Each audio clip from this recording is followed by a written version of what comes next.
Republican presidential candidate Nikki Haley warned that former President Trump is using the Republican National Committee to pay for his legal fees and will continue to do so if reelected. My biggest issue is I don't want the RNC to become, his legal defense fund, Haley told CNN's Caitlin Collins Friday evening. I don't want the RNC to become his piggy bank for his personal court cases. Haley's comments came just hours after a New York judge ordered Trump to pay more than $355 million for conspiring to alter his net worth to receive tax and insurance benefits, weeks before a different New York judge ordered Trump to pay $83.3 million for defaming columnist E. Jean Carroll after he denied assaulting her in a way that is uh, deemed as having to do with her gender. Okay. According to federal election filings released last month, Trump's fundraising committee spent nearly $30 million in legal fees during the second half of 2023, a sum reflecting how much financial strain his reelection efforts are under, as he balances several expensive legal battles. Haley, Trump's only remaining challenger in the GOP primary, argued Trump is trying to get control of the RNC so that he can continue to not have to pay his own legal fees. The former South Carolina governor continued arguing that if the RNC is focused on funding Trump's legal fees, it isn't going to be channeling money into winning House and Senate elections for the Republican Party. She added that the RNC is practically broke now anyways. Haley said she is concerned about Trump's involvement in selecting leadership members for the committee. He's trying to control the RNC after the fact that he tried to get me out of the race so that he could be the presumptive nominee, she said, highlighted by Mediaite. All of that is so that he has an arm to pay his legal fees. That's the fear that every Republican should have because we won't win anything if he goes down that path, Haley said. Trump and Haley will face off in the South Carolina primary next Saturday, February 24th. Yeah, if we want to call it face off, Trump is destroying her in these polls. But on the substance of this, I kind of am inclined to agree with her as far as the RNC. People like talk trash about McDaniel, but she knew that the Republican Party is really the Trump Party.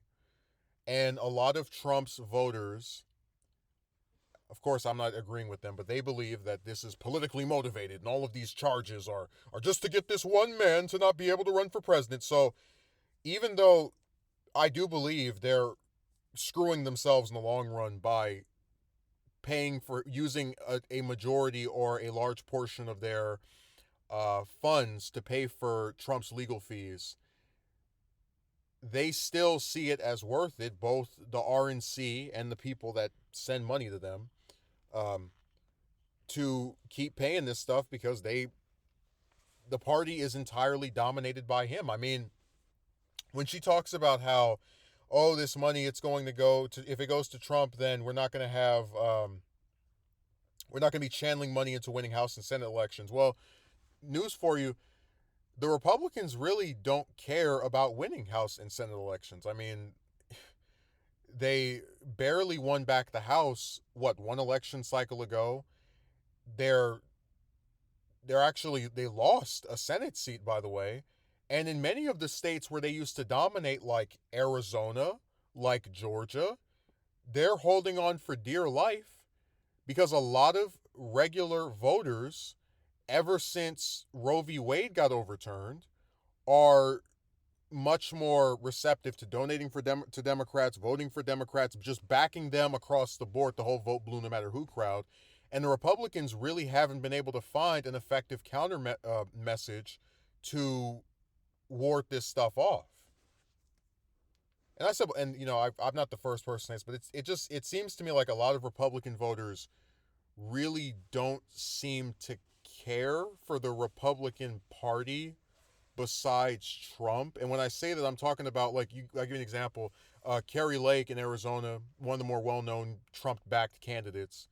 The lady's fundraising numbers compared to her Democratic opponent, I think it's Gallego is his name, abysmal.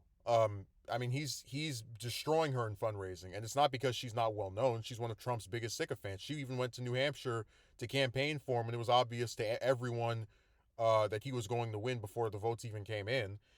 And even with her higher name recognition, even with Trump's endorsement, she still can't get that much money in fundraising because the RNC is not interested in helping her. The Republican voters are definitely not interested in helping her. That's why she lost back in 2022 for governor and is going to keep lagging in fundraising behind her opponents. But all this is to say that when you have voters who are so fixated on their leader, it doesn't help the party down. And to be fair, this isn't the first time this has happened. I mean, look at the 2014 midterm. The Democrats got waxed, and then 4 years before that, in 2010, they lost over 60 seats in the House.